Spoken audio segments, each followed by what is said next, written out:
Bueno, compañeros, bienvenidos. Cerramos este ciclo de conversatorios que se realizó en todo el país, donde más de 500 colegas nos juntamos para hablar de historia y sus diferentes versiones, de cómo, por qué y para qué educamos, enseñamos. Los caminos que recorremos muchas veces en soledad, en este ciclo se cruzaron. La APU agradece profundamente a aquellos que compartieron estas instancias con su presencia y en particular a los docentes que se sumaron al proyecto poniendo su saber para ser compartidos por otros. Mari, Lisi, Alejandro, Alfredo, Mariana, Federico, Emma, Brian, Alma, Elisa, Ana, Gabriela, Adriana, Juanita y Carolina. Se suman y cierran este ciclo las profesoras Ana Zavala y Mariana Costa. Ana se ha desempeñado como profesora de historia durante 41 años y en paralelo como profesora de didáctica de la historia y de filosofía de la historia en el Instituto de Profesores Artigas durante 24 años. Dirigió la maestría de didáctica de la historia del CLAE y en ese marco dictó varios cursos. Ha sido convocada por universidades del exterior, como México y Brasil, para apoyar propuestas de formación docente similares a la del CLAE. Su formación, además de la del profesorado de historia en el IPA, incluye la maestría en didáctica por la UBA y licenciatura en ciencias históricas, Facultad de Humanidades y Ciencias de la Educación de la UDELAR. Es autora de una amplia serie de artículos y libros que son de referencia en la formación docente de todo el país. Destacamos Enseñar Historia, Mi clase de historia bajo la lupa, y la gran colección de cuadernos de historia de la Biblioteca Nacional, así como los de publicación de CLAE. La línea central de sus investigaciones refiere a la teorización acerca de la práctica de la enseñanza de la historia. Ha desarrollado a lo largo de su carrera el acompañamiento profesional a decenas de estudiantes de profesorado y docentes egresados en el análisis y reflexión de sus prácticas de enseñanza de la historia. Ha dirigido tesis de maestría en el marco de la Maestría de Didáctica de Historia del CLAE y de Maestría de Psicología y Educación de la Facultad de Psicología de la UDELAR. Mariana se ha desempeñado como profesora de historia durante 28 años y en paralelo como docente de didáctica de la historia en el Instituto de Profesores Artigas, hasta la fecha.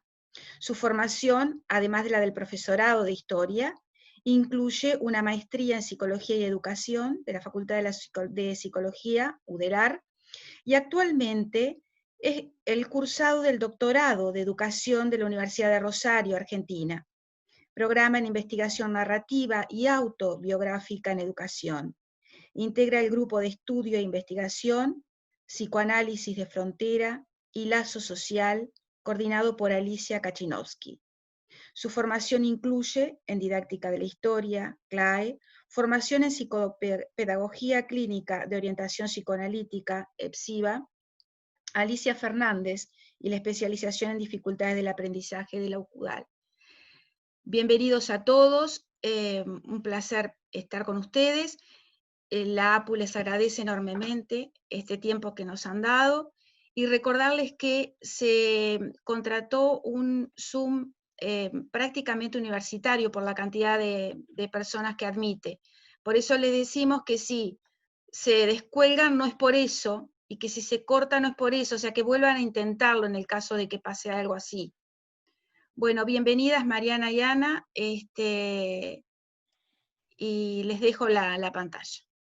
Sigo yo, Mariana, con la admisión. Perfecto, Lilian. Bueno, buenos días.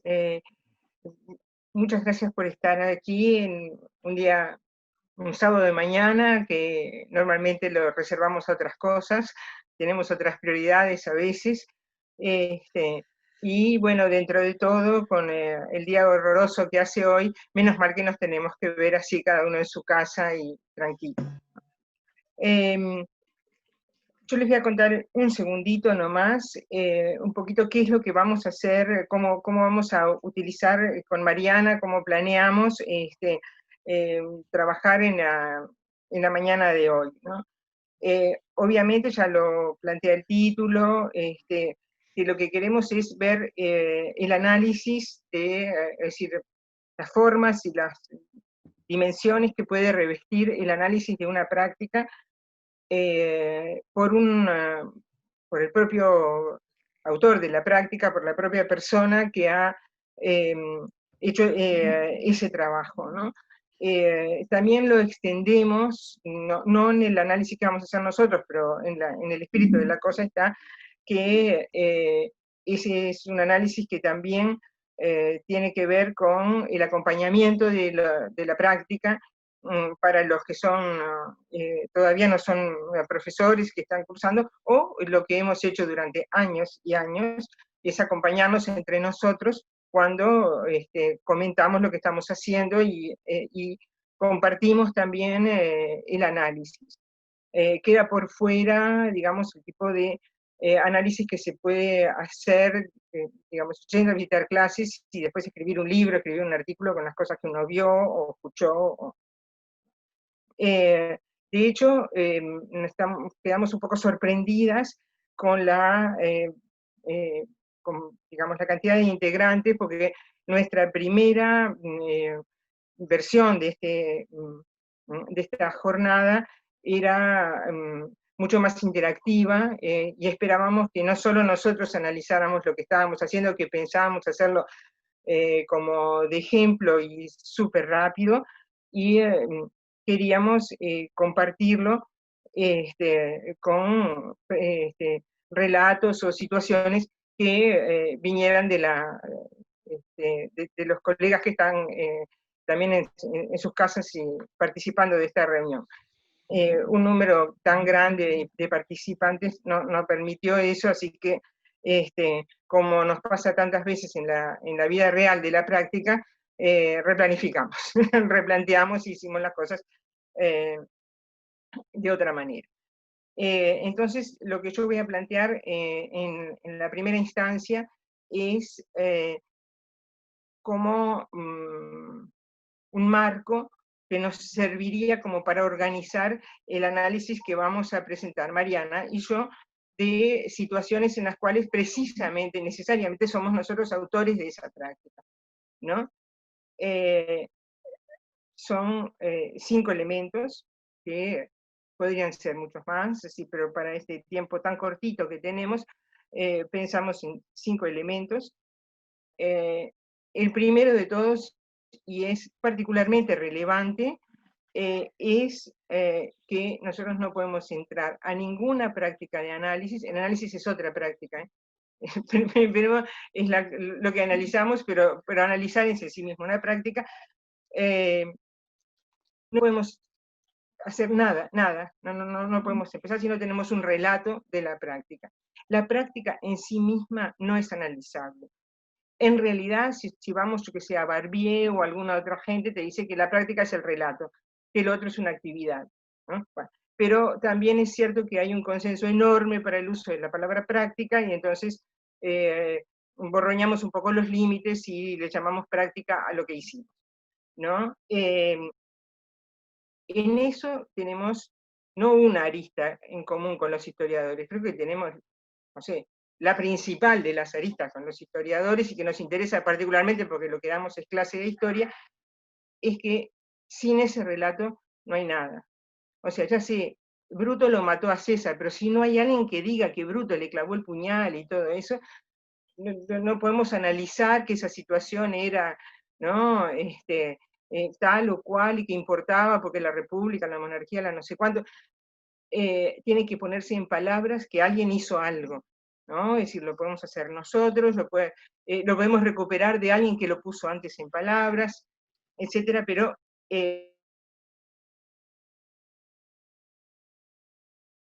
dentro de un ratito. Fue lo que pasó en mi clase y que me gustaría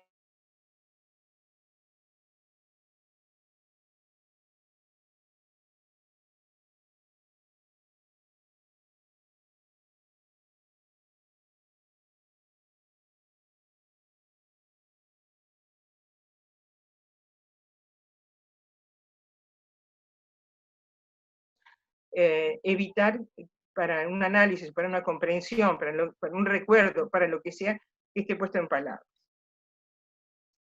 una última cosa en esta línea, es que nosotros relatamos una clase que relata a su vez y condensa, no sabemos cuántos, relatos anteriores sobre el pasado. Si relatamos la clase que relata lo que había pasado antes, que lo leyó un historiador, que lo dijo un documento, que lo dijo una persona, es decir, hay una condensación impresionante de relatos en el relato que nosotros hacemos acerca de lo que pasó. Dependiendo también de qué cosas estamos buscando para relatar. Bien. Segunda cosa. Una práctica de análisis de lo que sea consiste en desmontar artificialmente, ¿no? Subjetivamente, artificialmente, metodológicamente, pongan el adjetivo que quieran para que no parezca una cosa o parezca más bien otra, pero hay que desmontar artificialmente en partes lo que uno quiere analizar.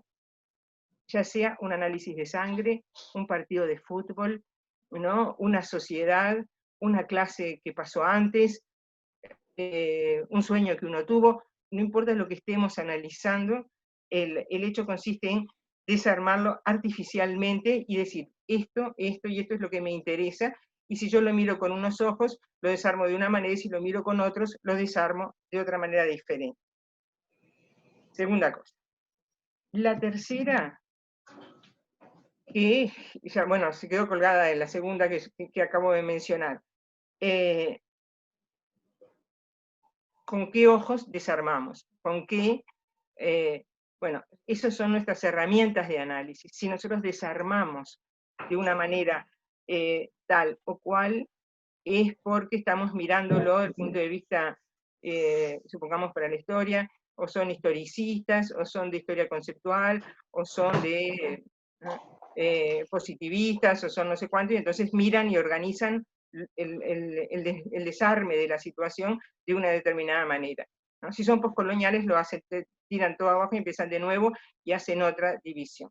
Para mirar nuestras clases, exactamente lo mismo. Tenemos una mirada muy lingüística, o muy psicoanalítica, o muy sociológica, o muy no sé qué, y entonces, como depende de lo que estamos mirando, lo hacemos con unas herramientas de análisis que, digamos, pueden ser, y en la mayoría de los casos es eso, nuestra preferencia, pero muchísimas situaciones que están institucionalizadas pueden ser, al contrario, obligadas, ¿no? Digamos, es porque el curso manda a hacer eso, el profesor manda a hacer eso, o porque es un ejercicio, o si uno se mete en determinado laboratorio, ¿no? Es decir, si ustedes van a Nanterre, les sale obligatoriamente orientación psicoanalítica, ¿no? Si se ponen con Claudine, sale eso y no sale otra cosa. Si se ponen con Barbier, va a salir otra cosa completamente distinta. Y depende de con quién se pongan, de repente, con qué laboratorio estén trabajando, eso puede ser un elemento que no es el que uno prefiera, sino el que, o por ejercicio, por juego, por obligación, él lo está manejando. Bien, cuarta cosa. Que se desprende a su vez de lo anterior, ¿no? Es decir, las herramientas de análisis no son algo dado, no existen las herramientas de análisis, es uno que las convierte en herramientas en el momento de usarlas.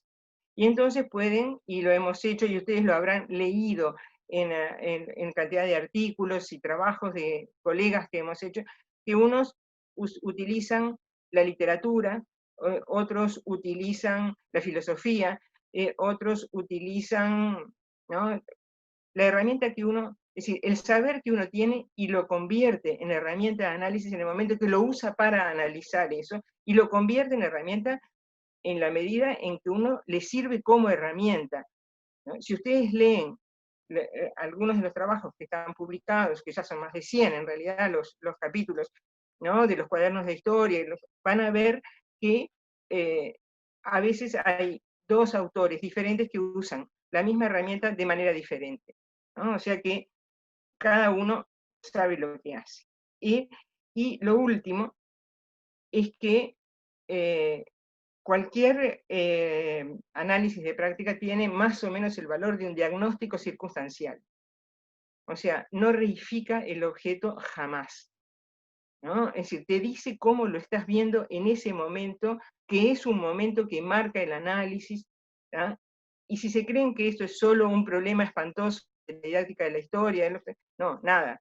La historia hace lo mismo, la filosofía lo mismo, la química lo mismo, es decir, el conocimiento se mueve, ¿no? Avanza, y si nosotros podemos analizar una clase hoy de una manera y el año que viene de otra manera un poco distinta, ya sabemos que cualquier, ¿no? Es decir, la batalla de las piedras o la llegada de Colón a América y todo lo que quieran que sea ¿no? un evento, encuentran que ha sido analizado de muchas y muchas y muchas maneras, y a veces es eso lo que nos divierte.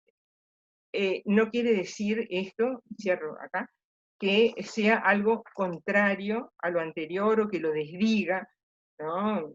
De manera particular, ¿no? Que diga, bueno, qué horrible lo que hice, no, ahora le veo otra punta, no quiere decir que uno diga, el examen, el análisis anterior, el resultado anterior del análisis estaba equivocado, ¿no? Y ahora hago uno que realmente está bien. No es necesario.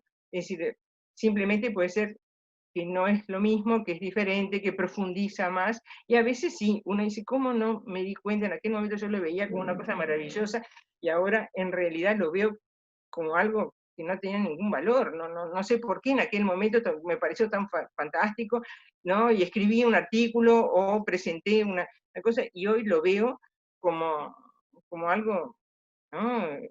Irrelevante, y no sé si lo volvería a poner cabeza en el análisis de ese asunto. Bueno, pueden preguntarlo por los 5 estos elementos y demás, pero no es nada tan complicado y está marcado así. Cuento. Una cosa que recuerdo que me pasó hace bastantes años, en realidad, de clases de historia, digo, las últimas fueron en 2014, ahora lo que tengo es otro tipo de actividades, así que este relato tiene, bueno, como 15 años, ¿no? Si les digo una cosa así.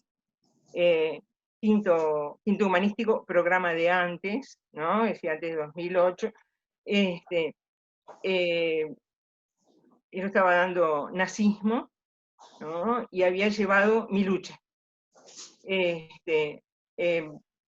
Yo siempre llevaba libros a la clase bueno, en fin, un poco para que compartir el hecho de que el saber que yo tenía venía un poco también de que yo había leído, que yo les pedía a ellos que leyeran, no era solo cuestión de hablar, ¿no? No sé, bueno, y mi lucha siempre fue además un auxiliar valiosísimo, porque aunque tenía hojitas marcadas, es un libro tan homogéneo en algunas cosas y tan cuadrado, que no importa en qué hoja uno abra, mi lucha, lo que lea de esa cosa le sirve para hacer trabajo, así que, pero tenía marcado, leía algunos ejemplos, etcétera, etcétera. Cuando cuando cerré el libro, lo dejé arriba del escritorio, se adelanta un alumno y me dice, ¿me lo prestás? Sí.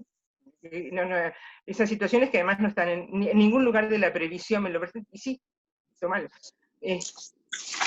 Se cambió de lugar, no se quedó en su asiento, sino que se fue a un rinconcito y desapareció de la clase, digamos. O sea, se sentó a leerlo desde la primera página, encorvado sobre el libro, así con la cabeza baja, y con el dedo iba marcando donde iba leyendo, ¿no? Hasta que terminó la clase, y cuando terminó la clase, bueno, me acerqué para pedírselo, y me dice, ¿lo vas a traer la clase que viene? Ah, creo que sí, porque en el otro quinto todavía estaba desfasada, así que igual iba a andar en el portafolio. Cuando llegué a la clase que viene, me dice, ¿trajiste? ¿Lo trajiste? Sí, lo traje. Se lo di, volvió a ese lugar que no era su lugar, sino un lugar de la esquina, y estuvo los 80 minutos de la clase leyendo continuamente, estoy señalando con el dedo desde donde había dejado la clase anterior, y siguió leyendo, hasta que terminó la clase, le pedí el libro, y me dice, ¿lo vas a volver a traer? Digo, no, justo me lo pidió una practicante, que también lo precisa, no sé qué historia, así que, que de hecho era mentira, ¿no? Bien, esta es la situación que tenemos para analizar.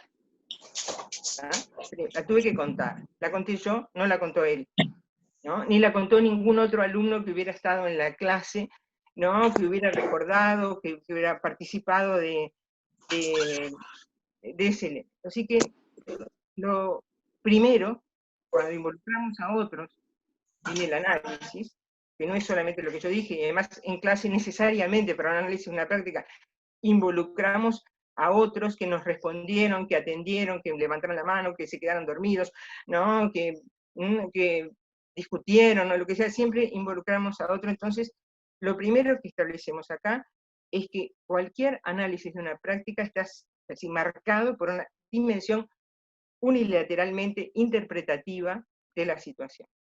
La historia es igual. A César nadie le preguntó, y a Bruto tampoco le preguntó, che, ¿cómo te sentiste cuando mataste, ¿no? A César? ¿Qué te gustó lo del puñal? ¿Te arrepentiste después? ¿O cómo fue? Nadie le hizo, ¿no? una cosa que, y si se lo hizo a alguien no es el historiador, así que uno lee por otro lado. Consiste en atribuir sentidos a los gestos, movimientos, palabras, discursos de otros, pero lo que lo hace más interesante es que antes de hacerlo decimos, soy yo que estoy atribuyendo sentido a la práctica de otro, a lo que el otro hizo, al discurso, a levantar la mano, a leer el libro, a pedírmelo, es decir, soy yo la que estoy atribuyendo un sentido al otro. Nada nuevo, ¿no? Es decir, Spivak dice así, clarito, dice que la conciencia del subalterno es el límite, ¿no? Donde la historia se narrativiza, o sea, el lugar donde los historiadores no pueden llegar, ni que quieran, incluso dice, lección muy dura de aprender para los historiadores, que se fantasean que pueden hablar sobre lo que la gente piensa, dice, hace, siente, y en realidad es simplemente una atribución de sentido. Michel desertó, el muerto, el límite, todo eso para la historia, bueno, tenemos herramientas, montones de herramientas comunes. Nosotros también, es decir, yo le atribuyo a ese alumno que le vamos a llamar Nicolás, y de verdad no me acuerdo exactamente cómo se llamaba, ¿no? Es decir, le vamos a llamar Nicolás para que tenga un nombre, hasta le estoy atribuyendo un nombre, ¿no? Que no es el nombre de él, pero yo no sé lo que él pensaba, ¿no? Si lo incorporáramos al análisis, si Nicolás anda por allí y se acuerda, de repente manda un chat y dice, Ana, soy yo y no me llamaba Nicolás, me llamo fulano, ¿no? Y leí el libro por tal razón, te lo pedí por cuál o por cuál otra, ¿no? Bien, primer punto del análisis. Segundo, tengo que decir que todo el análisis está teñido de lo siguiente. Nunca tuve ningún feeling con el nazismo, ¿no? Es decir, llevaba mi lucha como un documento, pero nunca tuve ninguna cosa que me dijera, sí, pero a mí lo que me interesa, esto me molesta, pero aquello me interesaba más, o lo que sea, no, jamás. Segundo, y alguno que anda por el público acá sentado capaz estuvo en esa verdadera situación. Las clases maniqueas, así espantosas, es decir, que el rey de los malos era justo Adolf, y que hizo todas las cosas mal, y que era el perverso, y que era la perversión, no. Las clases locas así tampoco, no, ni yo las di nunca, haciendo del nazismo un desastre total, ni cuando acompañé clases o cuando trataba de mostrar que, es decir, que malos hay por todos lados y que no, el tema no es entre malos y buenos, sino entre distintas cosas. Incluso en la clase me interesaba mostrar que, además de los campos de concentración y todos los horrores, además había 28 millones de muertos rusos, hubo 2 bombas que cayeron en Japón, y prácticamente la idea de asimilar los buenos con los ganadores, ¿no? Y los malos con los perdedores, explícitamente, me parecía espantosamente mal, incluso empezando por Hoffman, que lo leíamos en clase, que era uno de los materiales principales, una de las miradas era decir, bueno, cómo este tipo hace historia y toma partido. Tiene buenos y tiene malos. O sea, no hace, es decir, no le hace las mismas críticas, ¿no?, a los nazis que a los norteamericanos. No le preocupan tanto los campos de concentración, ¿no?, es decir, tanto las bombas de Japón como los campos de concentración. Es decir, entonces, digamos, el análisis depende esencialmente de mi proyecto. Todo lo que me llama la atención, toda la forma en que lo narré, toda la forma en que lo analicé, tiene que ver con cómo yo había querido dar esa clase y cómo me parecía que la clase tenía que ser dada y entendida, porque en realidad nosotros tenemos ahí una cuestión sumamente autoritaria. René Caes habla hasta de pulsión de muerte en esto, es decir, en el sentido de un ejercicio del poder muy importante, que decimos, bueno, quiero que lo entiendan de esta manera y no de esta otra, ¿no? Y jugamos todo el proyecto. Cómo ellos lo entienden después es otra historia que no está más allá del límite que ni de los subalternos ni de la zona. Pero yo creo que aquí hay como una dimensión que involucra la lectura, la historiografía y otras filosofías, ¿no? Una lectura que es de preferencias, o sea, lo tomo o lo dejo, y de crítica, es decir, no me gusta, pero igual lo tomo, ¿no? Es decir, me sirve para señalar algún aspecto a pesar de eso, ¿no? Si lo miramos desde el punto de la relación con el saber, que es un concepto interesantísimo,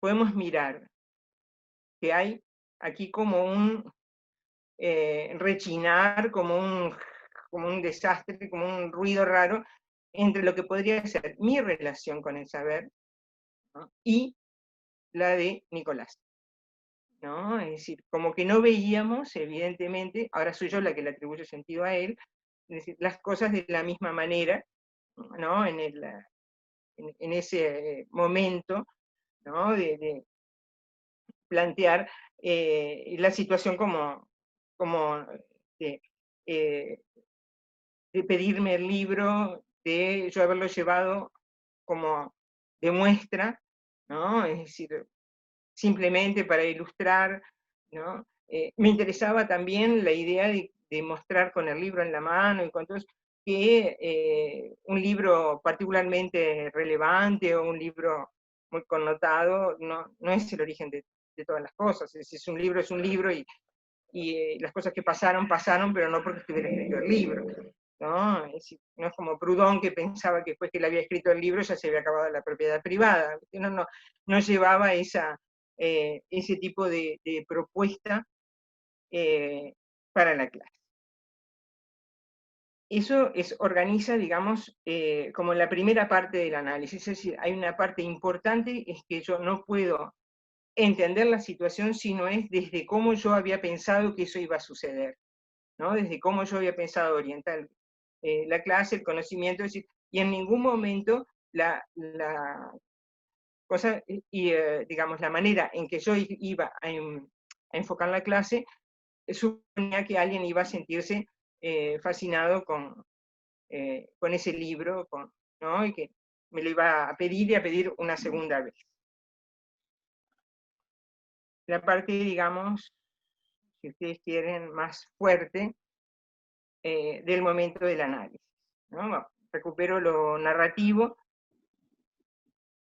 me pidió el libro y se lo puso a leer, lo pidió para la clase siguiente, ¿no?, y lo repidió, digamos, lo tenía presente, no es que me lo pidió al salir de una clase y a la siguiente ya se había olvidado, no, a la siguiente estaba en la puerta, me trajiste el libro, ¿no? Y en la segunda clase no es que me lo pidió, miró un poquito y después se puso a hacer otra cosa, no atendió nada en la clase, ¿no? Y se quedó todo el tiempo leyendo, ¿no?, ese libro. Entonces, primer elemento para mostrar acá. Siempre, antes y ahora, ya no puedo formular, no he tenido capacidad de formular una mirada diferente de esto, siempre interpreté que él estaba fascinado con la Biblia, estaba copado con ese libro que le encantaba, que le gustaba muchísimo, ¿no? Siempre lo interpreté, me apoyo en esa interpretación, en la expresión de la cara, los ojos abiertos, lo tenés, me gusta, ¿no? La actitud corporal en la lectura, es decir, para mí todo eso me dice que pasaba eso.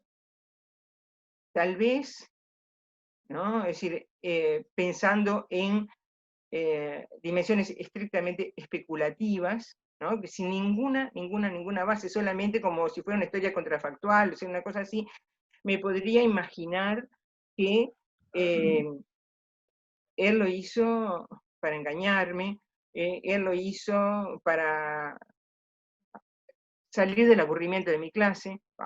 Le pedí el libro a ver si ya me puse a leer algo porque me tenía harta, me tenía harto. No, no, es decir, que podía haber otras cosas que solamente están en la dimensión especulativa, ¿no? Es decir, solamente pensando en que podría haber otra cosa distinta. En realidad siempre interpreté, y en el recuerdo lo interpreto como alguien muy interesado, ¿no? Es decir, alguien que además lograba dar la impresión de estar abstraído completamente de lo que estaba pasando en la clase, ¿no? Y hablaron, él estaba leyendo, ¿no? Estaba leyendo algo, siendo además que nunca me pidió otro de los libros. O sea, yo no era el primer libro que llevaba a la clase, no era novedad que aparecía, ¿no? En segunda mitad del año con mi lucha. Yo había llevado la riqueza de las naciones de Adam Smith, además que es un libraco, ¿no? Es de páginas chicas, ¿no? Pero es un libro grueso. Había llevado las consecuencias económicas de la paz, ¿no? Había llevado, ¿no? Otros libros, ¿no? Bueno, el Hoffman de la Revolución Industrial, el de los orígenes de la Revolución Industrial, o sea, había llevado muchos, otras veces había llevado libros y él nunca antes me pidió, y digamos, tampoco me pidió otros que yo llevara después, ¿no? O sea, era una situación que se dio, y eso es un análisis que yo lo puedo hacer después del momento, mucho después, es decir, que no hubo tampoco ningún otro libro que a él le interesara de los que yo había llevado a clase. Dijéramos, bueno, cada vez que yo llevo un libro, me lo pide, ¿no? Cada vez que no. Ahora, segundo elemento. Yo temía, es decir, tenía miedo que, es decir, me daba como ¿no? En algún lugar me quedaba algo de temor de que pensara que por llevar el libro y por leerlo en clase, a mí me gustaba. Porque si miramos en realidad como yo había llevado el Hoffman de la Revolución Industrial, o como había llevado Keynes de las consecuencias de la paz y demás, eran como apoyos muy positivos en la clase. Era posiblemente el primer libro que tenía otra cosa diferente, y que tal vez yo lo veía y él pensaría, yo temía eso, y también me inquietaba su interés por ese libro, ¿no? Entonces, subrayo, temía y me inquietaba.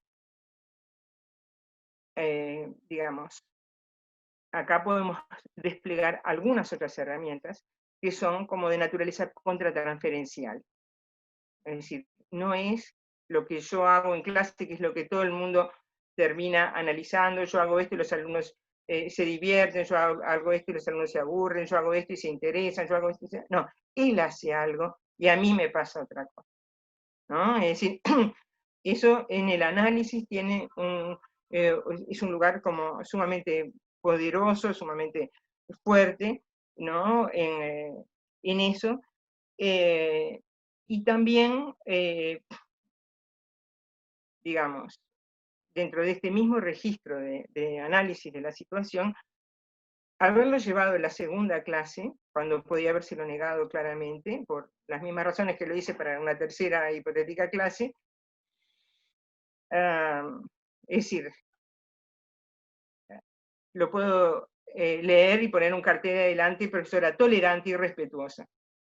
¿no? Qué tolerante, ¿no? Es decir, no importa si ella no piensa, está, si el alumno lo quiere leer, se lo deja leer, ¿no? Qué respeto tiene por los intereses de todo eso.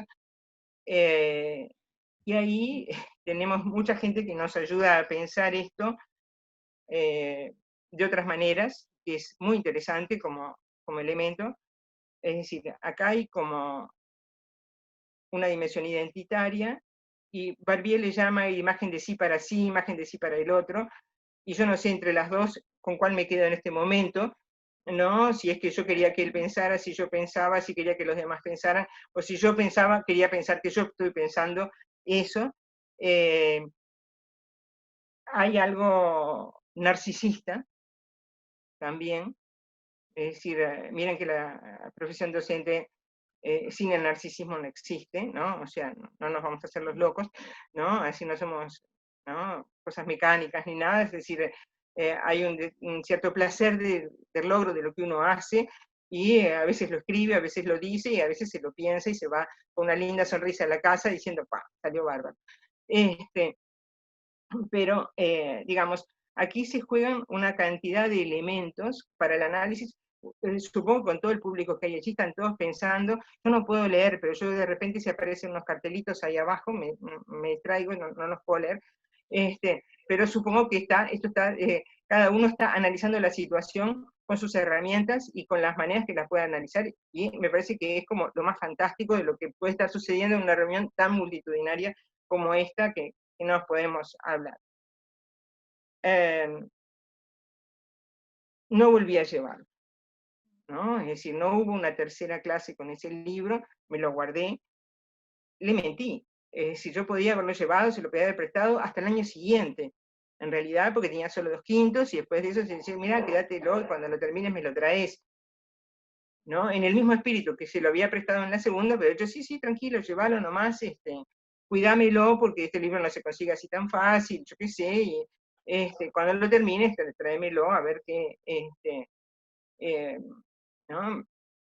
Si te parece así, pero en realidad no lo hice.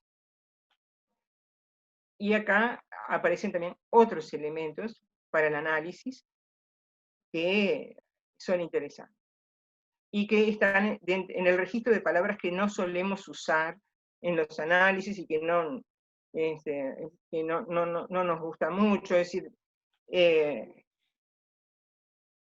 el ejercicio del poder, ¿no? Es decir, si podrá ser la madre suficientemente buena o más o menos buena o lo que sea, pero se acabó con mi lucha, ¿no? Te acostás temprano, ese programa de televisión no se ve, ¿no? Es decir, en realidad, así como yo puedo decidir qué va en el programa, qué tema daba, qué tema dejaba de dar, qué libro era obligatorio leer, qué una cantidad de cosas, bueno, en ese mismo gesto, pero apareciendo en una dimensión, si se quiere, un poco más brutal, ¿bien? Dije, no, el libro no va más. No es porque no lo pudiera leer, el libro, Mi lucha se consigue en librerías. Bueno, en aquel momento no había tanta disponibilidad de internet, pero yo creo que si yo pongo ahora Mi lucha, así la puedo bajar en 10 minutos en 5 idiomas, ¿no? Es decir, hasta cualquier cosa, es decir, habrá, pero en aquel momento no era tan fácil como decir, mira, búscatelo en internet y puedes tener. Entonces, aquí hay un elemento pulsional, si ustedes quieren, incluso René Caes diría clarísimamente pulsión de muerte, ¿no? En la formación, es decir, hay un límite que nosotros distinguimos con dificultad entre enseñar y formar, ¿no? Es decir, pero podemos arrimar la herramienta y hacer que valga lo mismo. Es decir, yo quiero que dejes de ser como sos y ser como yo digo que tenés que ser, que es, digamos, la esencia del acompañamiento en la formación docente y demás, y que uno tiene que ver ese lugar cuando uno le señala, no, es demasiado así, demasiado de tal manera, es un lugar, digamos, extremadamente autoritario, y que muchas veces se juega a 2 voces. Con los alumnos uno no lo puede saber, pero en realidad ahí tengo que enganchar con lo contratransferencial anterior, no se lo quería volver a prestar. ¿no? Tengo que decir, no quería que él lo tuviera de nuevo. Iba a tener, y lo podía tener por otros lados, pero que no lo tuviera por lo menos de mi clase, ¿no? Es decir, que no lo tuviera de lo que yo hacía. Por último, ya estamos en el tiempo y no voy a, digo, no me puedo explayar un poco en esto. Hay un detalle muy importante, y es que ni yo, ni él, ninguno de los dos, puso jamás en palabras este asunto entre nosotros. O sea, él no me vino a preguntar, Ana, ¿por qué traes este libro? Ana, ¿por qué no me lo querés seguir prestando? Ana, ¿por qué tal cosa? No pasó nada. Y yo tampoco lo llevé al recreo, o le digo, Nicolás, dame una cosa, ¿por qué te interesa tanto este libro? ¿En tu casa también manejan estos, o es al contrario, tenés un... Sí, ¿cómo es? Y es interesantísimo, y bueno, ya cerramos acá, ¿no? Pero si hubiera habido una puesta en palabras, que no hubo, ¿m? El asunto fue clausurado en el silencio, no se puso en palabras, ni para él ni para mí, fue clausurado absolutamente en el silencio. Cómo el análisis hubiera tenido otra dimensión si yo hubiera podido agregar a esto la conversación que tuve con él a la salida de la clase, o en la inscripción, o en algún lugar, ¿no?, donde hubiéramos hablado de esto. Bueno, pasamos el tiempo que teníamos para hablar de esto. Habíamos quedado que habría unos 10 minutos de preguntas o de posibilidades de diálogo. Son 11 menos 10 ya prácticamente, hasta las 11. Si Lilian, ahora confío en ti, que puedas pasar las preguntas o dar la voz a los que quieran hacer preguntas. No, realmente ese detalle técnico a mí un poquito se me escapa. A mí también, Ana, pero vamos aprendiendo. Ana, mira, hay una referencia un poco, no tengo preguntas, no sé si Mariana puede ver algo más, pero Carmen plantea, ¿no? Esa palabra que usaste, mía, que muchas veces nos pasa cuando damos temas complejos, ¿no? El temor del docente, cuando tiene temor de influenciar, aparentemente, por lo que plantea Carmen, ¿no? Sí, bueno, pero justamente el hecho de que uno tenga temor de que algo pase, tiene que incorporarse al análisis, ¿no? Y evidentemente involucra, si les parece, hasta el doble juego. Temía que él evolucionara más hacia una postura nazi, etcétera, etcétera, y todavía que yo tuviera algo que ver con eso. Sí, la responsabilidad de eso. La responsabilidad de haberle dado por primera vez a leer Mi lucha, que él un día pudiera decir, sí, esto yo soy así gracias a la persona, ¿no? Que por primera vez me dio el libro y no sé cuánto, decir, funcionan temores y que en realidad, viste, que enlazan con que en realidad no es el mismo temor a que él diga, no, yo ahora estoy de acuerdo con la teoría tanto, sí, porque no conocía a Keynes hasta que fui a clase, y en clase de historia me presentaron la teoría general y yo qué sé, y ahora sí soy keynesiano. No es lo mismo. Claro, no, son temas complejos. Desde mi punto de vista, otro analista dice, da lo mismo. Entiendo. A mí no me da lo mismo, pero ¿quién es el analista?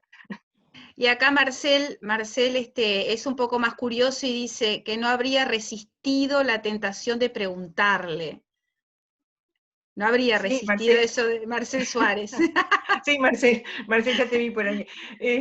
Y sí, viste que en realidad muchas veces, como esta situación fue imprevista en todo, porque no es que todos los años me pasara, no, que claro, esto y lo otro, ya 1000 alumnos me han hecho bromas con esto y con lo otro, y ya los veo venir, ¿no? Y antes de que me pregunten si el faraón no tenía hermana con quien se casaba, ¿no? Antes que me pregunten eso ya le digo.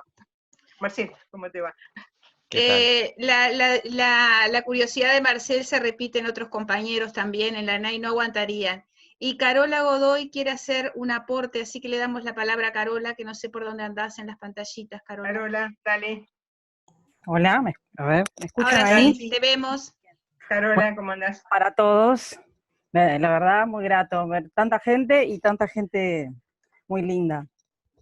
En realidad, iba a ser un pequeño aporte. Yo ya este tema, capaz que voy con ventaja, porque ya lo había charlado un poco con Ana, y ese es un punto que me parece importante, porque yo había escuchado el planteo, mejor dicho, había leído algo de Nicolás, esta situación, y ahora voy a volver a los primeros 5 puntos que trajo. Esta para mí es una segunda, esta es escucha, ¿no? La otra fue lectura. Y porque habíamos tenido un intercambio por mail.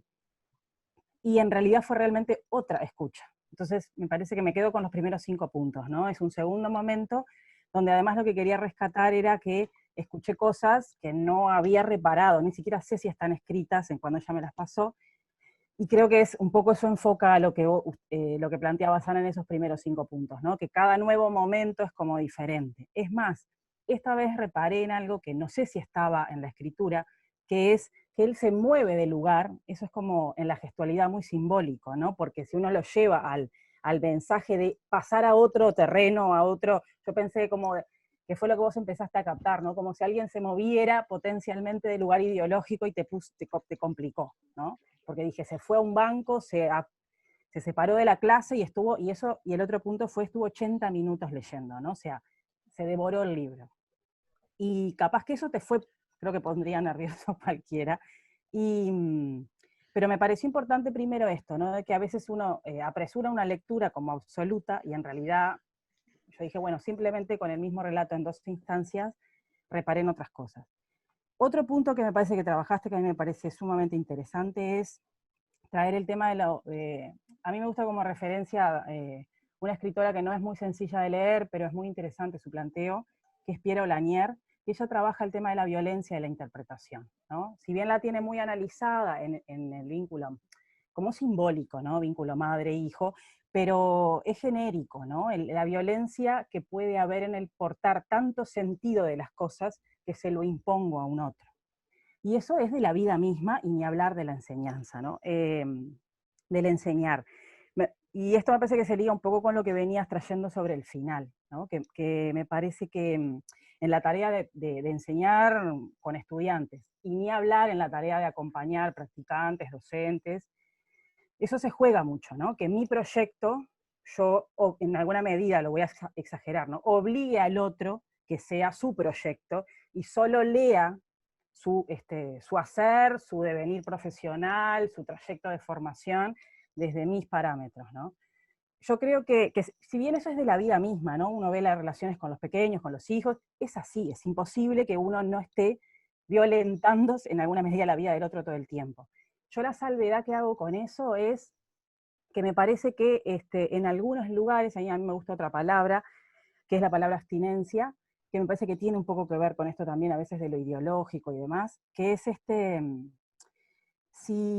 cuánta falta de respeto, yo lo digo así, ¿no? Hay como un poco en imponer una visión, ¿no? O sea, cuánto soy capaz de abstenerme un poco de mi propio pensamiento, mi compromiso, mis ideas, mis opciones, mi proyecto, lo que cada uno le quiera decir, y prestarme para acompañar a un otro en su propio proceso, ¿no? Donde por ahí va por otros lados. En este caso estoy hablando de Nicolás, no hablo por ejemplo, del acompañar docentes o practicantes, o bueno, trayectos de vida entre colegas también, ¿no? Que mi proyecto puede no ser el del otro, mi ideología, mi forma de vida, pero eso no quita que no nos podamos acompañar en algún proceso, ¿no? Eso me parece que también vale la pena pensarlo un poco. Y claro, el tema de Nicolás, porque no quiero extenderme mucho, sé que es un mal que tenemos todos, hablar mucho. Pero este punto de Nicolás me parece que capaz que ameritaría otra cosa, ¿no? Que yo creo que a veces, yo lo vivo como con gran dolor, ¿no? Cuando uno siente que el otro está muy despegado o muy separado, bueno, pensemos en el contexto actual, ¿no? De situaciones que uno pensaría o se identifica con un lugar que no es el que uno comparte, y no es grato, ni hablar, que no es nada agradable, yo creo que es inclusive doloroso, pero claro, es cierto, no necesariamente es determinante para toda la vida, ¿no? Pero capaz que es un momento incómodo, ni hablar, yo creo que muy incómodo. Era por ahí. un detalle, es decir, yo elegí la situación esta para comentar porque me habían, hace poquito me pidieron un artículo, pero que tenía que ver solo con relación con el saber, y yo en realidad no me podía quedar sin contar alguna situación, y claro, por el espacio que tenía y por la obligación de usar una herramienta de análisis, esa situación quedó atrapada en relación con, el análisis me quedó atrapado en relación con el saber, ¿no? Y bueno, como ya muchos saben, uno antes de terminar de mandar un artículo a algún lado, le pregunta a alguien, y yo le había preguntado a Carola y a Mariana si no le daban una lectura a esto, y por eso ellas conocían, pero claro, estaba flechado a una herramienta que era, y a una extensión, ¿no? Que era solamente eso. Entonces tampoco podía contar demasiadas cosas porque, y no es un lugar un libro que sea ni para profesores de historia, como una situación muy complicada y tengo buenas acompañantes que ayudan mucho a veces a centrar el asunto. Bueno, creo que estamos en el tiempo. Yo no sé, Carmen Gil pregunta cómo pensar el silencio en esa situación. Es que no sé, Carmen. De, en realidad le podemos, ahora todo el mundo puede ser intérprete de la situación, ¿no? Incluso yo misma, ¿no? ¿Por qué no le pregunté? Puedo decir por respeto, por miedo, porque no querer escuchar lo que no tenía miedo de escuchar también, o porque cuanto menos uno hable, más lo deja morir, o sea, quería dejar morir el asunto, ¿no? Es decir, también hay veces que uno, esas situaciones violentas, prefiere no darles más crédito, que cuanto más uno habla, más las profundiza. Verdaderamente no lo sé, solamente agrego como un detalle, es que ninguno de los dos habló del tema nunca más. Bueno, yo dejo por acá. Pasamos a Mariana, entonces. Gracias, Ana, Mariana. Bienvenida a la Buenos días. Bueno, buenos días para todos, compañeros, colegas. Bueno, lo que voy a compartir con ustedes ahora en este tiempo refiere a, bueno, cómo he pensado cuando Ana dice, bueno, las herramientas de análisis son tomadas, son elegidas y son construidas por nosotros, yo me quedo con esa idea y lo que voy a comentarles a ustedes, lo que voy a compartir, refiere a eso, a los eventos que me hicieron pensar sobre ciertas cuestiones de mi práctica, voy a pensar en mi práctica, y cómo pongo ciertas herramientas para pensar esas situaciones. Entonces, lo primero que tengo que comentarles es que voy a tomar mi trabajo con primer año en un liceo en particular, que es el Liceo 59, en el que trabajé muchos años, con grupos de compañeros muy queridos, y lo que fui trabajando en en el tiempo que compartí con primer año, que verdaderamente es una experiencia que extraño, bastante, estar en el liceo, teniendo la experiencia, ¿no? de trabajo con los chiquilines.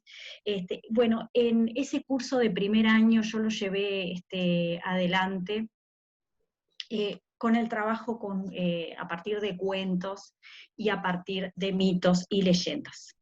Esa experiencia concretamente yo la llevé a una escritura en el cuaderno 18 de Biblioteca Nacional, ahí encuentran todo ese relato, pero hoy me voy a quedar exclusivamente con el trabajo de la escritura de cuentos de mis estudiantes. Y quiero entonces, bueno, para hacer esa tarea, volví a la lectura de ese texto, ¿no? Volví a visitarlo después de mucho tiempo o sea, vieron que cuando uno escribe una cosa, vuelve a la escena, trata de recordarla, ¿verdad?, para contar lo que pasó y sobre lo que está pensando, pero después queda ahí en la escritura, parece que tiene que quedar como un tiempo reposando allí, y entonces cuesta un poco después volver a leerse a uno mismo, ¿no? Bueno, pero, digamos, Yo digo esto porque cuando volví a leer el texto, había cosas que me parecía que habían quedado no muy claras de aquella escritura, o que había cuestiones que me parece importante precisar. Entonces, hoy no voy a dedicarme a comentarles a ustedes todo el contenido de ese artículo, sino que me voy a quedar en algunas cuestiones, tratando de enlazar con el planteo de Ana. Yo quiero partir de lo que para mí es la delimitación de los ciertos eventos que hicieron experiencia de esos cuentos en mi clase de historia. Esos son eventos y son experiencia porque a mí me hicieron pensar, digamos, en algún momento cuando esto, ¿no? esto que cuenta Ana, uno trata de capturar ese evento para poder pensarlo, y es como que en ese tiempo atiende tanto ese evento que de repente pierde de vista a otros. Pero entonces uno trata de capturarlo, de encontrar sentido, de poder pensar en ellos, y bueno, y significarlo para la práctica. Entonces, en la primera parte voy a leer los 3 eventos, para que ustedes vean de qué se trata esto, y los voy a ir analizando, poniendo en palabras en qué consistieron mis herramientas de análisis. Para eso voy a compartir los relatos. Bien. Bien. El primer evento refiere a Juan, un estudiante de primer año, Juan me dice el primer día de clase que él tiene dislexia. Me dice, profesora, yo tengo dislexia, y bueno, me dice, esto ya lo sabe la cripta, o sea, todos sabemos en la institución, profesora. Entonces, bueno, comienza el año de trabajo con Juan, con claramente dificultades en la escritura, inquietud, un montón de cosas relacionadas con su conducta, con el comportamiento, pero un día en particular me llama la atención esto que él hace. Juan tomó una hoja de garbanzo. Habíamos trabajado la importancia de los cuentos. Yo lo que hacía en clase era elaborar mis explicaciones relatadas, había tomado algunos mitos que había adaptado. Los ejemplos de los trabajos de Lucila y de Cristina son muy importantes, fueron importantes para mí porque ahí tenía como referencia los cuentos y las ejercitaciones que podían hacerse a partir de eso, pero sobre todo lo que me interesaba era ver la posibilidad de que ellos pudieran escribir cuentos, que los alumnos pudieran llevar al papel alguna historia. La más bella. Bien. Entonces, eso evidentemente era un desafío, la escritura era un desafío para Juan, la lectura, ¿no? Y la escritura también. Pero entonces en esa oportunidad, en un momento, Juan tomó una hoja de garbanzo amarilla, la puso de forma vertical sobre la mesa del banco, escribió desde el vértice izquierdo superior hasta el vértice final derecho de aquella superficie casi sin parar. Escribió una historia sin puntos ni comas, con oraciones poco precisas, digamos que por fuera de las normas del lenguaje escrito. Contaba sobre una habitación, un ropero, una civilización antigua, un viaje al pasado, un río, una inundación, un niño campesino. No importaron las formas del lenguaje para aquella improvisación, ni los encuadres formales de la escritura, asunto que tanto me había dedicado a enseñar. Ese día Juan se lanzó al papel. Pero lo que atrapó mi atención fue más que el contenido de aquella historia, el entusiasmo y el interés que había puesto en aquella escritura. Para mí significó una pasión puesta en el cuerpo, en el gesto y en la posesión del papel. Me gustó escribir esto, en particular para este encuentro, porque para mí prestar atención en esto que él hace me demuestra, o me mostró en aquel momento, y de repente creo que me sigue mostrando, que escribir va más allá, implica mucho más que conceptualizar o que intelectualizar. creo que en algún punto él sintió la confianza para mostrar esa dificultad y a pesar de eso poder escribir un relato, su versión, su cuento. Bien, esto también me hizo pensar a mí sobre el lugar que esa dificultad o esa dislexia iba a tener en nuestra clase. A mí para nada me interesaba saber las características de la dislexia o pensar desde el problema. Lo que me interesaba y lo que me interesó muchísimo en este curso es pensar la posibilidad, pensar la potencialidad y pensar a Juan produciendo, escribiendo, subjetivándose, construyendo en esta clase. Esto para mí fue un evento muy importante porque me hizo pensar sobre el lugar de la escritura y el lugar de alguien tomando la palabra en esa hoja de garbanzo que era la que él tenía a mano para trabajar y para producir.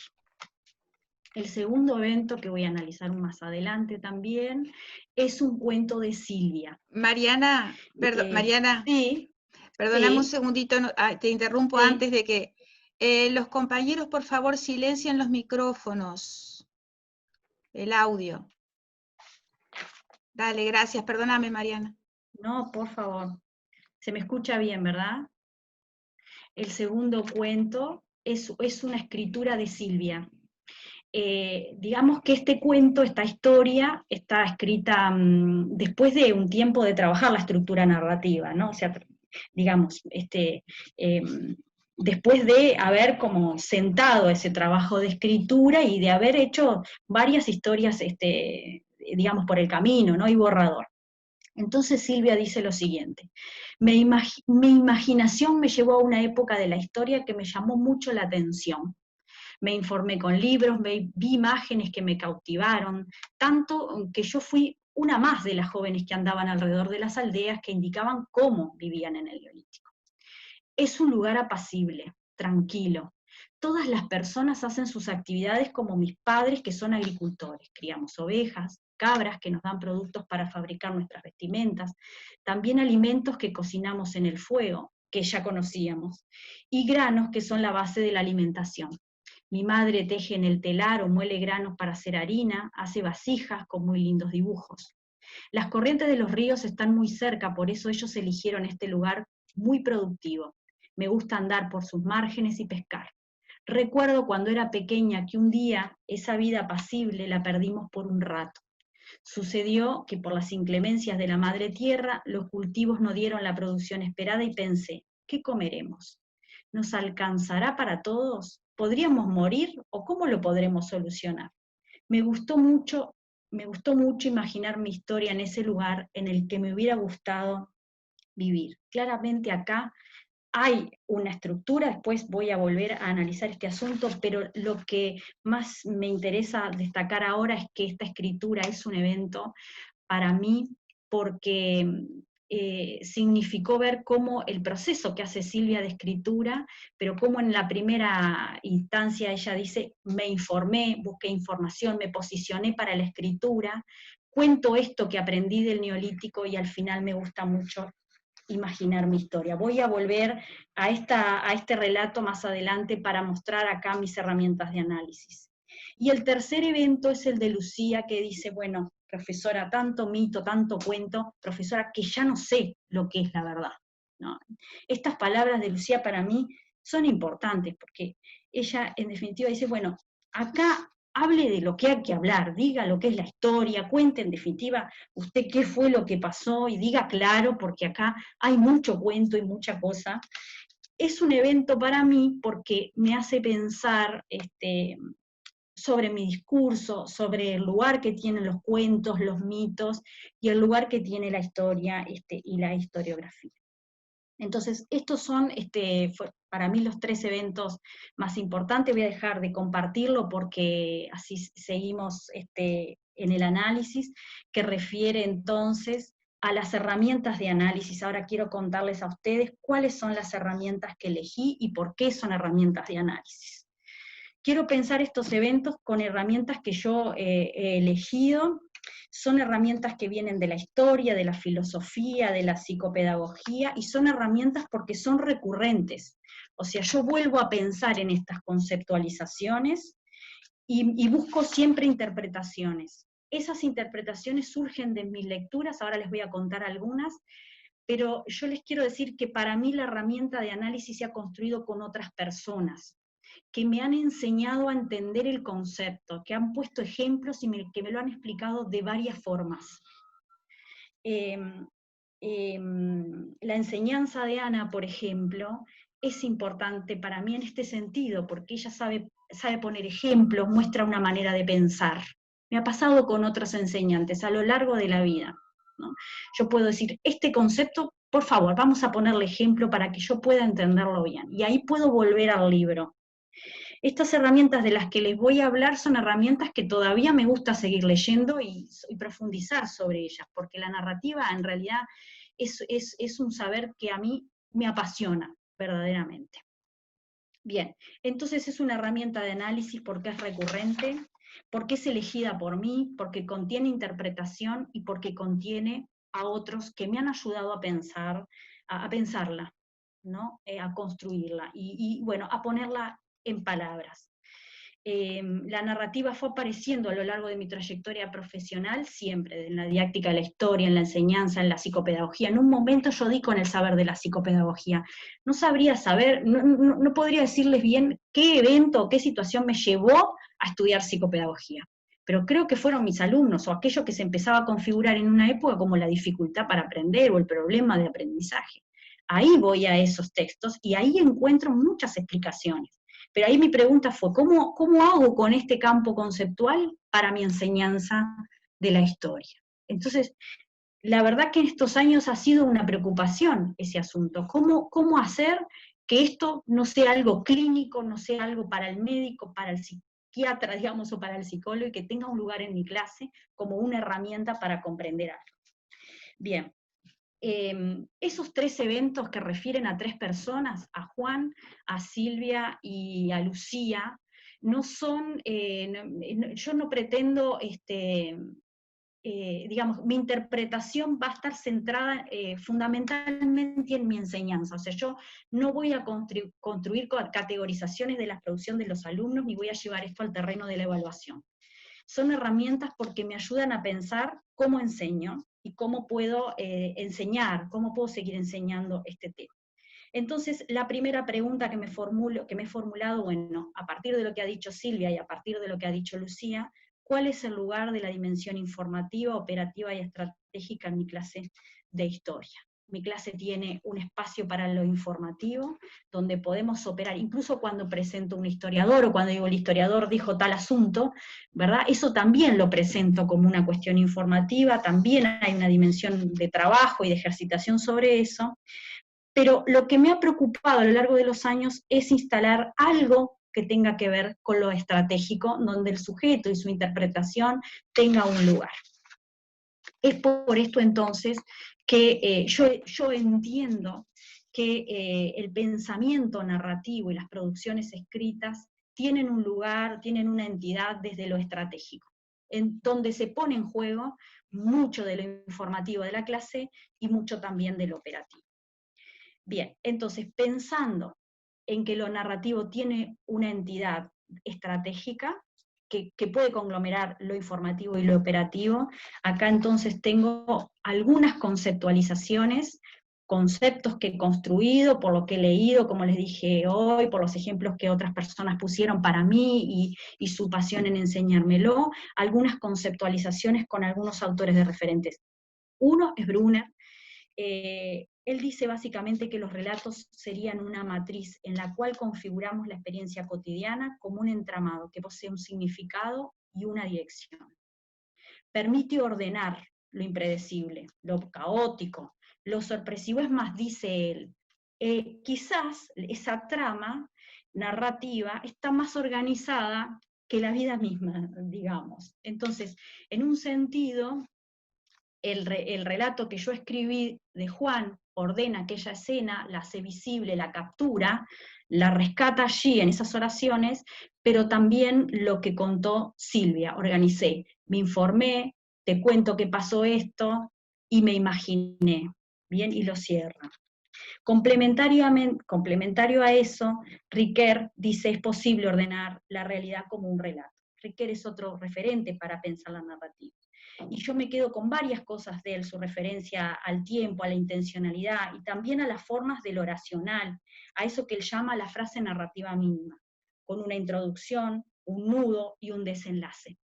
Lo que cuenta Silvia, el desenlace de lo que cuenta Silvia es en esas últimas preguntas, ¿no? Que nos sirven para pensar el neolítico, pero también el presente. Si tenemos un problema con la madre tierra, ¿qué pasará entonces? Como les dije entonces también, y a través de las palabras de Lucía, me quedo pensando en este vínculo entre el relato y la historia, y ahí me voy a Desertó, en el texto fundamentalmente de historia y psicoanálisis, un texto muy lindo porque trabaja lo que es psicoanálisis, historia, literatura. ¿Y en qué enlazo las palabras Desertó y de Silvia? Lo que anuda la escritura, dice Desertó, a la nada, es un creer. La creencia es así el movimiento nacido y creador de un vacío. Es un comienzo, es un punto de partida. Entonces, cuando falta algo para entender algún periodo, algún hecho, algo de la historia, bueno, tenemos las preguntas, tenemos los faltantes, pero también tenemos las creencias, tenemos la creatividad, que es lo que creo que Silvia ha puesto acá en su trabajo personal. Desertó también cita a Barthes, y ahí me interesa mucho ese enlace que él hace, que podría ser otra herramienta para pensar esta situación. Entonces dije Brunner, Riquer, Desertó. La escritura de Silvia tiene entonces una primera parte donde ella dice me informé, contiene una narrativa mínima, y después dice me gustó esta experiencia porque pude analizar esta cuestión. Y si vuelvo al texto de ella, en un momento dice, bueno, acá el Neolítico fue un lugar apacible, dice, es un lugar apacible. Eso es una expresión, es una perspectiva, es un punto de vista que para nada voy a cuestionar porque es su interpretación de esto. Pero yo pienso también si no habrá algo de eso de que a veces uno presenta al paleolítico como un lugar de mucho conflicto, frío, horrible, y el neolítico al revés, ¿no? Como que entonces ahí como en una oposición, el paleolítico es un lugar frío, espantoso, y el neolítico parece que ya es más armónico. Y pienso si algo de mi explicación no está en este relato, ¿no? Pero entonces allí, buscando alguna bibliografía, encontré un trabajo de Almudena Hernando, que es antropóloga, feminista. El texto se llama El proceso de neolitización, perspectivas teóricas para el estudio del neolítico. Entonces, ella ahí, bueno, plantea justamente las distintas formas o distintos enfoques para pensar y las distintas producciones.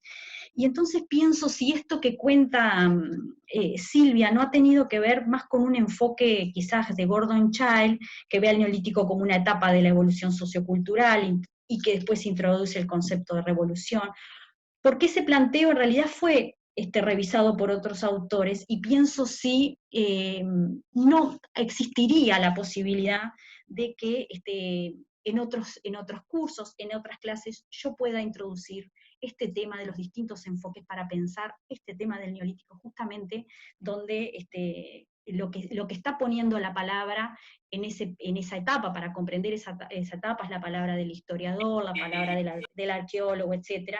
Y ahí White dice, en sus trabajos justamente agrega la idea de quién, cómo y con qué palabras y que bajo qué formas ha adjudicado palabras a las sociedades que no utilizaron, por ejemplo, la escritura para decirse así.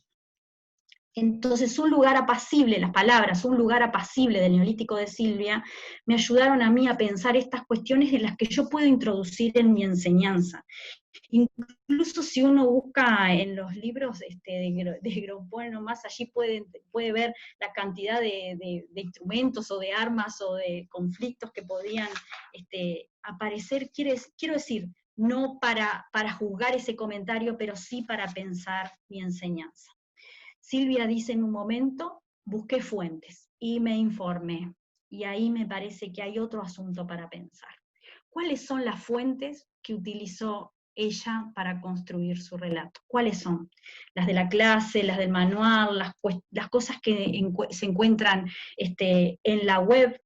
Bueno, justo en el momento que yo escribía el artículo en el cuaderno, Mario Fer estaba dando sus clases en el CLAE, y entonces allí nos ayuda a todos a pensar sobre el tema del archivo, y es un asunto que me gustaría seguir pensando en mis clases de primer año.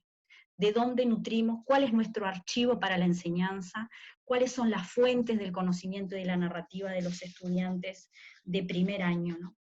Y al final, dice Silvia, a mí me gustó mucho imaginar, ¿no? Y yo creo que esto es una condición humana, que la imaginación forma parte de todos nosotros, que es como la bisagra, eso que nos ayuda a pensar. Entonces allí tengo toda otra línea de análisis y de interpretación. Y voy a elegir dos autores, Alicia Fernández fundamentalmente y Silvia Slemenson. Bien. Entonces digo, bueno, ¿qué hace de la narrativa, he dicho, una experiencia como pensamiento estratégico?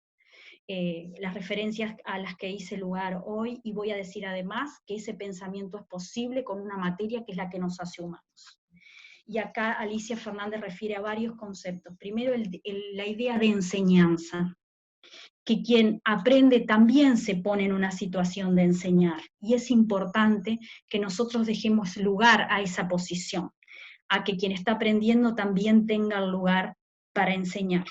A veces se puede conocer lo que se sabe solo a partir de mostrárselo a otro. Recordemos el relato de Juan, recordemos el relato de Silvia, y también las palabras de Lucía, que en algún momento dijo, profesora, esto no me alcanza, ¿no? Está un poco allí, desorganizado. Entonces, también Alicia Fernández trabaja esta idea de modalidad y la importancia de la articulación de mostrar, de enseñar y también guardar para la posibilidad de la pregunta, ¿no?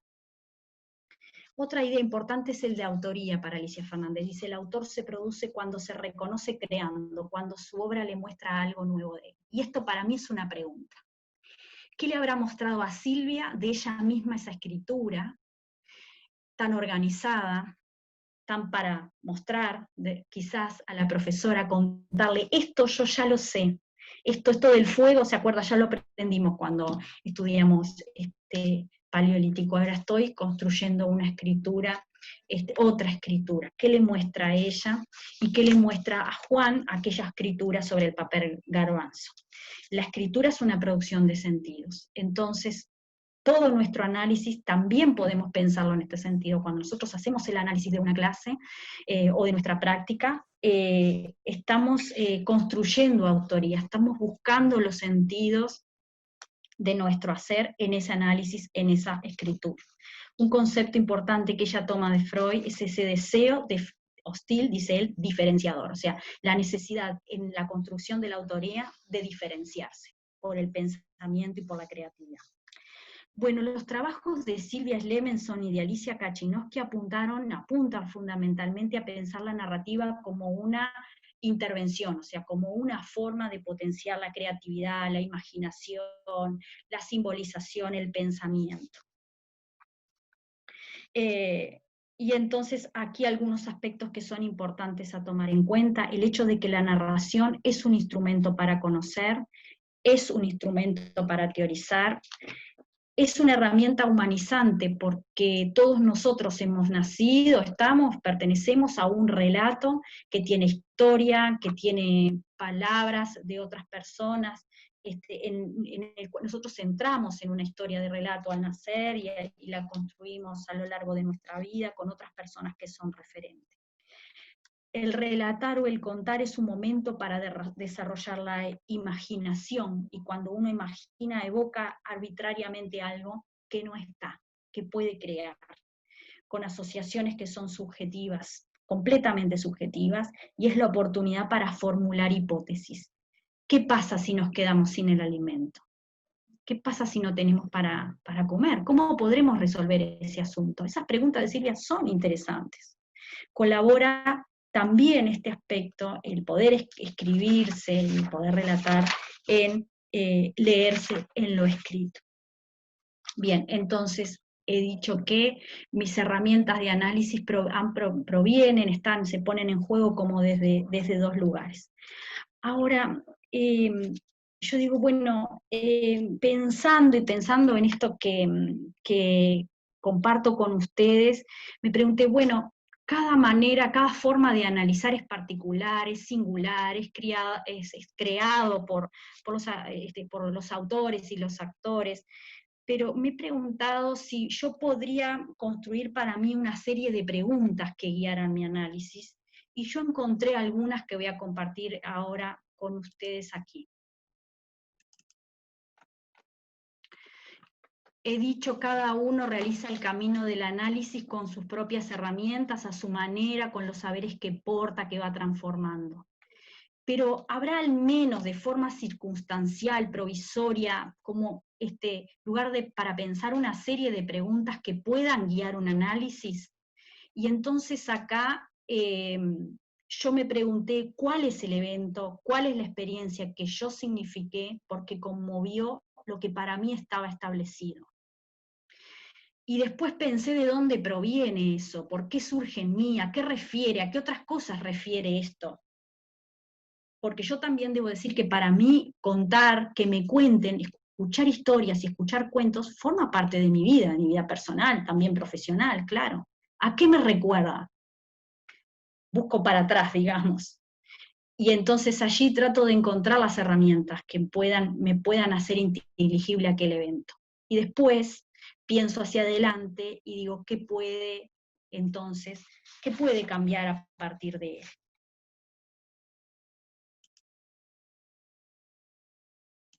Bien, para cerrar entonces, quiero mostrar la presentación, no sé cómo estoy de tiempo, capaz que me he excedido, disculpen. Quiero entonces presentar. Estás bien, Mariana. Bien, una presentación, es mi presentación en la cual hago el cierre de este trabajo recapitulando.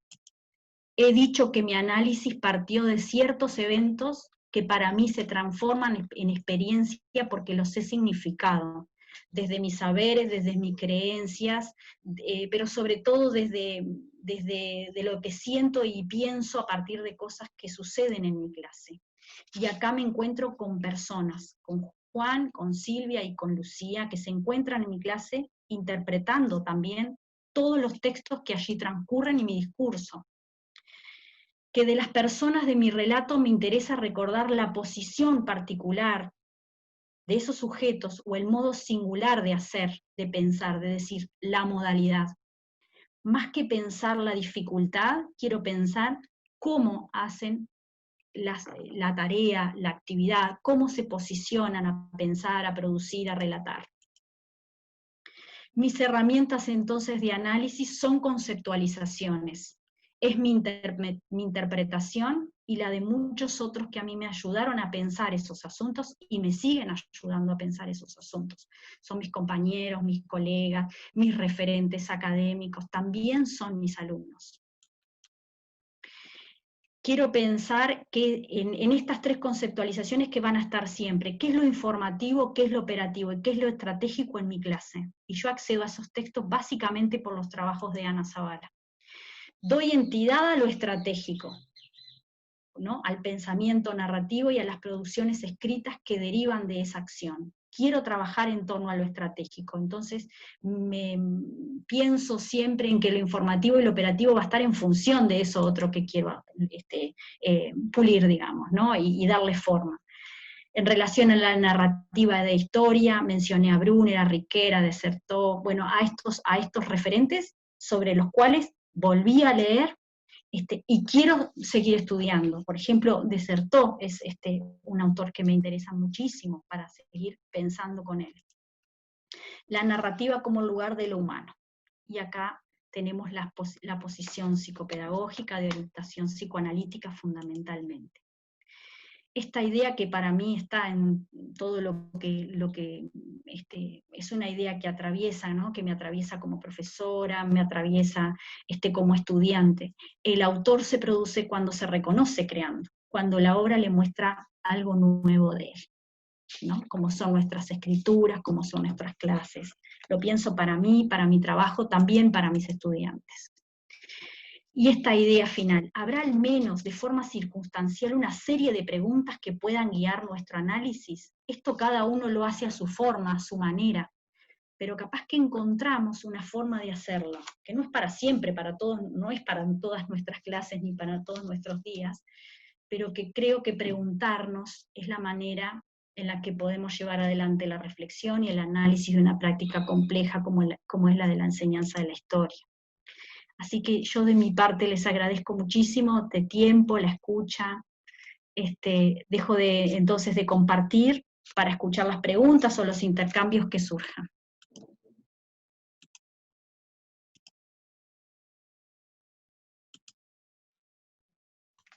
Gracias, Mariana. Mira, acá en el chat te voy a pedir que tú leas lo de Marcel porque es muy largo y ver si... Pero me interesa también lo de Carmen, que plantea que Lucía, que es un relato que impactó, necesitaba creer en algo para poder producir, aspecto innato de los seres humanos, y necesitaba la confirmación del docente de ese hecho, ¿no? Eso es lo que plantea Carmen. Y luego te pido, porque tú accedes al chat, que leas el de Marcel. ¿Querés que lo lea en voz alta? ¿Lo leo para todos? Dale, dale. Mariana, ¿cómo ves tu acción sobre los eventos que compartes de tu propia historia como estudiante y profesora de historia y de didáctica? Me remonto a las piedras cuando eras alumna de Freitas, en ese grupo en el que yo fui practicante hace ya algunos años, en tu proceso de formación en el IPA, tu ejercicio profesional en secundaria y en formación docente. Al mismo tiempo que fuiste estudiando sobre la enseñanza de la historia, llegando hasta este momento junto a nosotros, quienes en definitiva somos cada uno a su modo, por más ciencia que sea la historia, relatores de... Me vas a hacer llorar, Marcela, estoy emocionada. Cada vez me convenzo más, desde mi desconocimiento teórico sobre el análisis metódico de nuestras prácticas, que el principal valor de nuestra disciplina en el aula es como relato, y que la clave es desarrollar la habilidad para el relato, como hizo Eber, de quien también fui alumno en sexto, y que nos seducía con palabras, gestos y consejos en sus lejanas clases del liceo. Habilidad para relatar, que fue clave en tu vocación y en mi vocación. Por supuesto, Marcelo. Y yo quiero decirte también que recuerdo con muchísimo cariño también el acompañamiento a estudiar, Marcela, acordate, con Gabriela, para los exámenes, aquellas lecturas, ¿no? Cómo me apañaron muchas veces, y ahí contuvieron mucho de ese trayecto. Por supuesto que yo creo que el relato de Eber lo que tiene, lo que ha tenido y lo que al menos nos conmoviera, aquella pasión, aquel involucramiento con la historia, y bueno, cómo nos hizo pensar sobre las cosas. Pero como en definitiva, a mí me parecía, lo escribía no para llamar la atención, sino como en definitiva, más allá de las vueltas que le podemos dar, y que está bueno que busquemos esa especie de piedra filosofal, de cómo es el buen enseñar historia, qué es eso que pretendemos hacer en el aula, pero que en definitiva uno termina como volviendo al origen, sí, ¿no? Claro, de que la clave está en ser conscientes de si somos o no buenos contadores de historias, relatores, ¿no? sí. Que está bueno fortalecerlo con un marco teórico, obviamente, que yo no tengo porque me he especializado en otras áreas del conocimiento histórico y no en la práctica docente, pero a mí cada vez me convence más. Me acuerdo cuando en el congreso de la APU, no me acuerdo si era del 2000, 2001, cuando se preguntaba, ¿qué historia enseñar en el siglo XXI? Y yo escribí unas líneas y después me dijeron, ¿no querés contarla? O sea, compartiendo una mesa con otro. La idea mía fue como una especie de desahogo, y que yo ahí en ese momento, hace ya 20 años, planteaba, bueno, yo creo que la clave está en ser como el viejo hechicero de la tribu que alrededor del fuego contaba historias. Y que en definitiva hay algo de esa cuestión casi como ancestral, no sé, que, que la podremos analizar, pero si vos no tenés esa capacidad de la comunicación, porque si no, no te hubieran escrito esas cosas. Ese alumno no hubiera puesto Claro. su relato llenando la hoja, o la niña escrita sobre el neolítico, si uno no lo hubiera convocado de alguna forma a través de su propio relato. Era solo eso, un pensamiento en voz alta, ni más ni menos. Gracias, Marcel. Muchas gracias. Creo ¿Cuánto que pesa, sí. o sea, cuánto pesa tu historia? Y lo Sí. acabas de responder, ¿no? Está, Sí. eso. Y mucho antes, te diría yo. Capaz que en mi casa tengo recuerdos de relatos, en la escuela tengo recuerdos de relatos. Las formas de estar en una historia, de emocionarse con una historia, ¿no? Me parece que eso transmite muchísimo. Por eso, para mí, Juan, en esa clase, con todo eso que él decía que portaba, ¿no? Que portaba, ¿no? Eso que solo dificultad, sin embargo, encontró un lugar de contactarse, podría decir yo, con la emoción, con lo emocionante, con lo emotivo.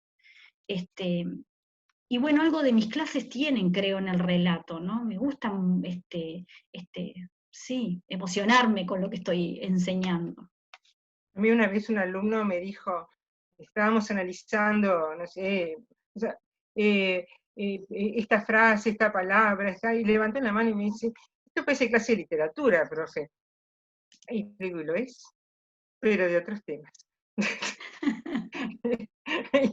Él quedó desesperado por eso, porque él no quería que trabajáramos así, que en la primera oración dice tal cosa, que en la segunda tanto, que en este párrafo argumenta, y me dice, profe, esto parece literatura. ¿Lo es? Sí. Y quedamos ahí. Bueno, estamos en hora, ¿no? Bueno. Estamos en horas. Bien. Yo reservé Muchas el gracias. chat igual para que ustedes accedan a él. Hay varias participaciones de colegas, Mariana, bueno, que lo leerán. Y un abrazo enorme, enorme para ustedes dos y bueno, para todos los compañeros que se sumaron a esta charla. Muchas gracias. Bueno, muchas Muchas gracias a gracias ustedes por para estar todo todos. este rato acá. Un abrazo. Un abrazo.